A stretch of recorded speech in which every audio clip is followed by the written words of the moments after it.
पहले बच्चों बात करते हैं क्वेश्चन नंबर 3 की। क्वेश्चन नंबर 3 में हमें एक समस्या दी गई है, तो उसको सबसे पहले हमें रैखिक समीकरण युग्मों में बदलना है। रैखिक समीकरण युग्म में बदलना है और फिर उसके बाद उसका हल करना है। क्योंकि एक्सरसाइज 3.3 कर रहे हैं तो यही रहेगा कि हम जो उसका हल करेंगे वो प्रतिस्थापन विधि से ही करेंगे। अब जैसे क्वेश्चन नंबर 3 में लिखा हुआ है कि निम्न समस्याओं में रैखिक समीकरण युग्म बनाइए और उनके हल प्रतिस्थापन विधि द्वारा ज्ञात कीजिए। यानी कि पहले तो रैखिक समीकरण युग्म बनाना है और फिर उनके हल है जो प्रतिस्थापन विधि से हमें ज्ञात करने हैं। तो क्वेश्चन नंबर 3 में फर्स्ट पार्ट है हमारे पास, दो संख्याओं का अंतर 26 है। दो संख्याओं का जो अंतर है वो 26 है और एक संख्या दूसरी संख्या की 3 गुनी है, उन्हें ज्ञात कीजिए। तो दो संख्याओं का अंतर, एक तो 26, एक तो ये बात है। दूसरी बात, एक संख्या दूसरी संख्या की 3 गुनी है, दूसरी बात ये है। तो दोनों ही कंडीशन हमें यूज करनी पड़ेगी। तो हम क्या मान लेते हैं कि माना पहली संख्या, एक संख्या तो हम क्या मान लेते हैं x, और दूसरी संख्या हम मान लेते हैं y। तो दो संख्याएं होगी हमारे पास। अब देखो प्रश्नानुसार यानी कि प्रश्न के अनुसार क्या है, दो संख्याओं का अंतर 26 है। हम ये अपने दिमाग में मान लेते हैं कि x जो संख्या वो बड़ी है, तो जब x में से y को माइनस करेंगे तो 26 आएगा। क्योंकि दो संख्याओं का अंतर, यानी कि पहली संख्या में से दूसरी संख्या में घटाया तो हमारे पास 26 आ गया। तो ये हमारे पास समीकरण 1 हो गया। दूसरी बात, और एक संख्या दूसरी संख्या की 3 गुनी है। अब देखो जब x में से y घटाया हमने तो 26 आया, इसका मतलब x बड़ी संख्या है। तो x अगर हमारे पास बड़ी संख्या है तो एक संख्या दूसरी संख्या की 3 गुनी है। तो बड़ी संख्या कौन सी है, x, यानी कि 3 गुनी ये है इसकी। अब देखो 16 है, या हम कर लेते हैं 18 है। जैसे 18 है, 6 का 3 गुना है, 6 का 3 गुना 18 है, 24 है। 8 का 3 गुना है, 8 के 24, यानी कि मैं अगर इसको 3 से गुना कर दूं तो बराबर हो जाएंगे। यानी कि छोटी संख्या को अगर 3 से गुना कर दे तो बड़ी संख्या के बराबर होगी।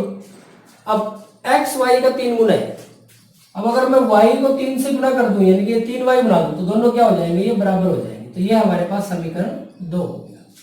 तो ये दो समीकरण आ गए हमारे पास। अब इसको हमें प्रतिस्थापन विधि से हल करना है। तो ये तो बिल्कुल आसान हो गया। देखो x का मान है हमारे पास 3y, तो क्या लिखेंगे कि x का मान, जो ये x का मान है समीकरण 1 में रखने पर, x का मान समीकरण 1 में रखने पर, तो x का मान समीकरण 1 में रख देते हैं। तो x हमारे पास किसके बराबर है, क्या था ये समीकरण 1, x माइनस वाई बराबर है 26। तो x है कितना, 3y, x का मान कितना है 3y, 3y माइनस वाई बराबर है 26। तो 2y बराबर है 26, y बराबर है 26 बटे में 2, 2 एकम 2, 2 एकम 2, 2 3 6। तो y का मान आ गया हमारे पास 13। अब ये जो y का मान है, y का मान समीकरण इसमें रख देते हैं, समीकरण 2 में रखने पर y का मान समीकरण 2 में रख दिया। अब समीकरण 2 है हमारे पास x बराबर है 3y, तो x बराबर है 3 गुना में y का मान है 13, 13 तिया 39, 13 तिया 39। अब देखो x का मान आ गया 39 और y का मान आ गया 13। तो यही हमारे पास इसका आंसर है। अब अपने आंसर की जांच करनी है। मान लो तुम्हें, तो उसने दो बातें कही है। एक तो कहा है कि दो संख्याओं का अंतर 26 है, इनका अंतर देखो 39 में से 13, 39 में से अगर 13 माइनस कर दे तो 26 ही आएगा, बिल्कुल सही बात है। और एक संख्या दूसरी संख्या की 3 गुना है, तो 39 13 का 3 गुना है ना, 13 तिया 39, यानी कि जो हमारा जो आंसर है वो बिल्कुल सही है। आप थोड़ा सा इस तरह से इस क्वेश्चन की जांच कर सकते हैं, इससे पता चल जाएगा आपको कि आपका जो आंसर है वो सही आया है या नहीं। तो यह है हमारे पास क्वेश्चन नंबर 3 का फर्स्ट पार्ट।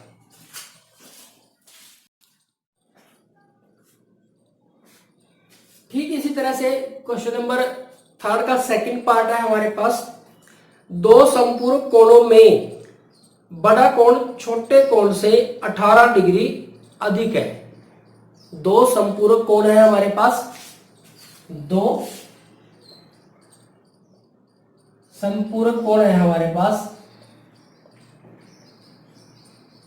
और क्या दिया हुआ है कि जो बड़ा कोण है, बड़ा कोण, जो बड़ा कोण है छोटे कोण से, बड़ा कोण छोटे कोण से 18 डिग्री अधिक है। इस बात को यूज करके हमें उन्हें ज्ञात करना है। पहले तो हमें रैखिक समीकरण युग्म बनाना पड़ेगा और फिर हम इसको ज्ञात करेंगे। अब देखो, सबसे पहले हमें पता होना चाहिए संपूरक कोण कौन से होते हैं। दो कोण संपूरक कब होंगे? जब उनका जोड़ कितना होगा? 180 डिग्री। दो कोण पूरक कब होंगे? दो कोण पूरक कब होंगे? जब उनका जोड़ कितना होगा? 90 डिग्री। और संपूरक कब होंगे? ध्यान रखना आपको, जब उन दोनों का जोड़ कितना होगा? 180 डिग्री। तो ये बात आपको ध्यान रखनी है। अब दोबारा से पढ़ते हैं। दो संपूरक कोण है जिसमें जो बड़ा कोण है छोटे कोण से 18 डिग्री अधिक है, ज्ञात करने हैं हमें। तो अब देखो कैसे करते हैं हम इसको। हम लिखेंगे माना पहला कोण, ये हम x डिग्री मान लेते हैं, और दूसरा कोण वो कितना है? y degree. अब देखो संपूरक है, क्योंकि जो कोण है वो संपूरक है, इसलिए दोनों का जोड़ यहां पे x प्लस वाई। सीधी सी बात है, यहां डिग्री रहने में दो, बाद में जो आंसर आएगा वो डिग्री में आ जाएगा। सीधा ही x प्लस वाई कितना है हमारे पास, यानी कि x और y दोनों डिग्री में ही है, 180 डिग्री। एक तो ये हो गया हमारे पास सर। अब दूसरी बात, जो बड़ा कोण है वो छोटे कोण से 18 डिग्री अधिक है। तो बड़ा कोण अपने दिमाग में हम x मान लेते हैं। तो जो x है वो y से 18 डिग्री अधिक है। x है जो y से 18 डिग्री अधिक है, यानी कि अगर मैं इसमें 18 जोड़ दूं तो दोनों बराबर हो जाएंगे। तो हम क्या करते हैं, छोटे वाले को बड़ा कर दिया, छोटे वाले में 18 जोड़ दिया, तो ये दोनों बराबर हो गए। तो ये हमारे पास समीकरण 2 हो गया। अब देखो इन समीकरणों को हमें करना ही है, तो सीधी सी बात है x का मान आ ही रहे। तो हम क्या लिखेंगे कि x का मान समीकरण 1 में रखने पर, तो x का मान समीकरण 1 में रख देते हैं। और समीकरण 1 है हमारा x प्लस वाई बराबर है 180। तो x का मान है y plus 18 plus Y, x की जगह पे रख दिया ये मान, प्लस वाई बराबर है 180। तो 2y प्लस 18 बराबर है 180। तो 2y बराबर है 180 माइनस 18, तो 2y बराबर है, अभी हमारे पास हो जाएंगे 162। तो y बराबर है 162 बटे में 2, 2 एकम 2, 2 8 16, 2 एकम 2, तो y का मान आ गया 81। अब y का जो मान है वो हम इसमें रख देते हैं। y का मान समीकरण 2 में रखने पर, y का मान समीकरण 2 में रखने पर, तो x बराबर है y प्लस 18 था, तो x हो गया 81 प्लस 18, तो x का मान आ गया 8 और 1 9, 8 और 1 9। तो हमारे पास x का मान आ गया एक तो 99 डिग्री और y का मान आ गया 81 डिग्री। तो ये हमारे पास आंसर आ गया। तो दो संपूरक कोण थे, तो कौन कौन से कोण हुए? 99 डिग्री और 81 डिग्री। तो ये हमारे पास इसका आंसर आ गया। चेक करना चाहो तो चेक कर सकते हैं, इन दोनों को जोड़ दो, 99 और 81 इनको जोड़ेंगे तो संपूरक बनना चाहिए, यानी कि 180 डिग्री आना चाहिए। 9 और 1 10, 0 1 और ये 9 और 1 18, ये आ गया हमारे पास। ठीक है, और इन दोनों का अंतर करेंगे तो 99 में से 81 अगर माइनस करोगे तो ये 18, तो दोनों ही बातें सही होगी, यानी कि ये हमारा जो आंसर आया है वो बिल्कुल सही है। तो ये है हमारे पास क्वेश्चन नंबर 3 का पार्ट 2। प्यारे बच्चों, ठीक इसी तरह से हमारे पास पार्ट 3 है। थर्ड पार्ट, एक क्रिकेट टीम के कोच ने 7 बल्ले और 6 गेंद 3,800 रुपए में खरीदी। बाद में उसने 3 बल्ले और 5 गेंद 1,750 रुपए में खरीदी। तो प्रत्येक बल्ले और प्रत्येक गेंद का मूल्य ज्ञात को, यानी कि एक बल्ले का और एक गेंद का मूल्य हमने ज्ञात करना है। अब देखो, जिसको हमने ज्ञात करना है उसको मान लिया हमने। तो माना एक बल्ले का मूल्य x रुपए, माना एक बल्ले का मूल्य x रुपए और एक गेंद का मूल्य y रुपए, यानी कि x और y का मान ज्ञात करना है। अब देखो, उसने कहा है कि 7 बल्ले और 6 गेंद, इसका जो कुल मूल्य है वो 3,800 रुपए है। और दूसरी बार में उसने कहा है कि 3 बल्ले और 5 गेंद, इसका जो मूल्य है 1,750 रुपए है। तो ये हमारे पास जो दो कंडीशन दी हुई है, इसको हमें यूज करना है। अब देखो, प्रश्नानुसार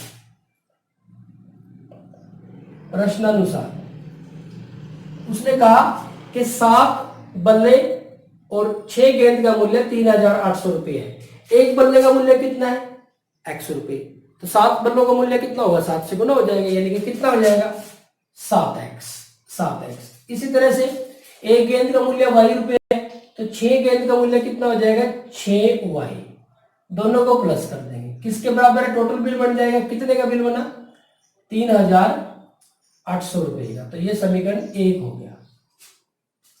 इसी तरह से दोबारा प्रश्नानुसार 3 बल्ले यानी कि 3x, 5 गेंद यानी कि प्लस के 5y, ये जो कुल बिल है वो कितना बन गया? 1,750 रुपए। ये समीकरण 2 हो गया।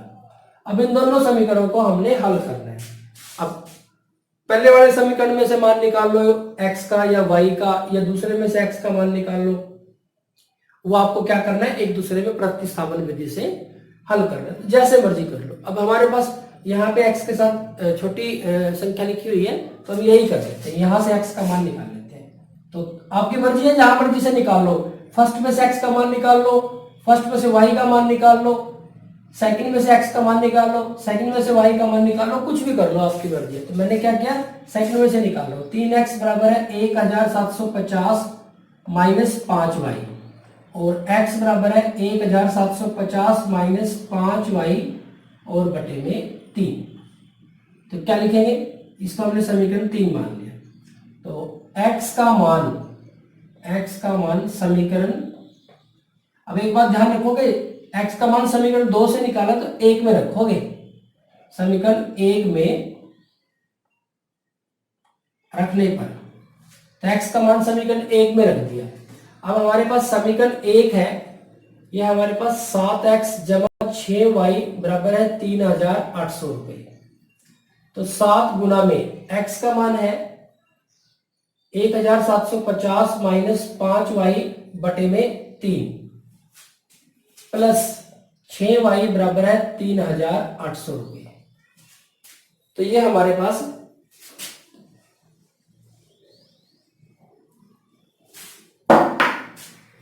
यहां पे पहुंच गए। अब देखो, मेरा तो एक ही तरीका है कि जब भी बटे में कुछ आए तो जो उसका एलसीएम बनता है उससे मैं गुणा कर देता हूं। तो यहाँ पे इसका एलसीएम इसके बटे में 1 है, इसके बटे में 1 है, यहाँ पे 3 है, तो 3 से गुणा कर दिया। 3 से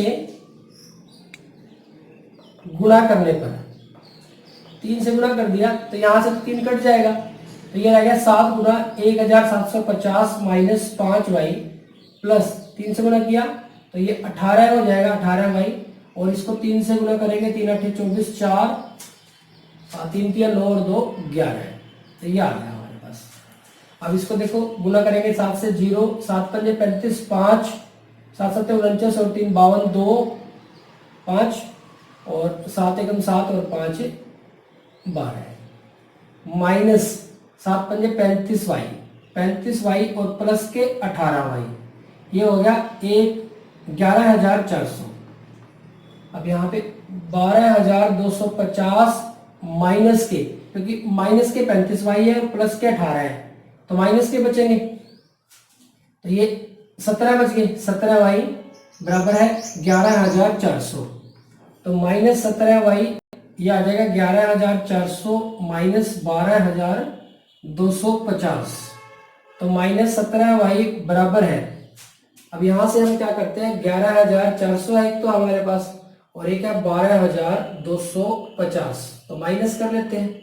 0 5, 12 में से 4 8, 1 0 और ये भी 0, तो ये आ गया हमारे, देखो माइनस के 12,250 है तो माइनस के बचेंगे 850, तो ये माइनस के साथ माइनस कैंसिल कर लेते हैं, तो y का मान आ जाएगा हमारे पास 850 बटे में 17, 17 कम 17, 17 पंजे 50 0, तो y का मान आ गया हमारे पास 50। तो y का मान तो आ गया हमारे पास। अब इस y का मान हम क्या करते हैं, y का मान हम समीकरण 3 में रख देते हैं, तो हम लिखेंगे कि y का मान समीकरण 3 में रखने पर, y का मान समीकरण 3 में रखने पर, तो समीकरण 3 है हमारा x बराबर है 1,750 माइनस 5y और बटे में 3, तो x का मान आ जाएगा 1,750 माइनस 5 गुना में y का मान 50 बटे में 3, तो x आ गया हमारे पास 1,750 माइनस 25 250 और बटे में 3, तो यहां पे हो गया हमारे पास, ये 1,750 है, ये 250 है, तो 1500 रह जाएंगे बटे में 3, तो 3 एकम 3, 3 पंजे 15, तो x का मान आ गया हमारे पास 500।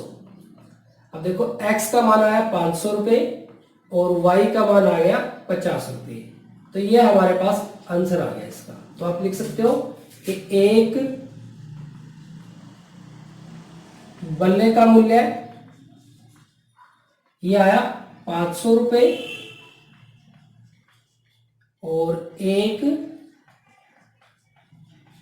गेंद का मूल्य वो आया हमारे पास 50 रुपए।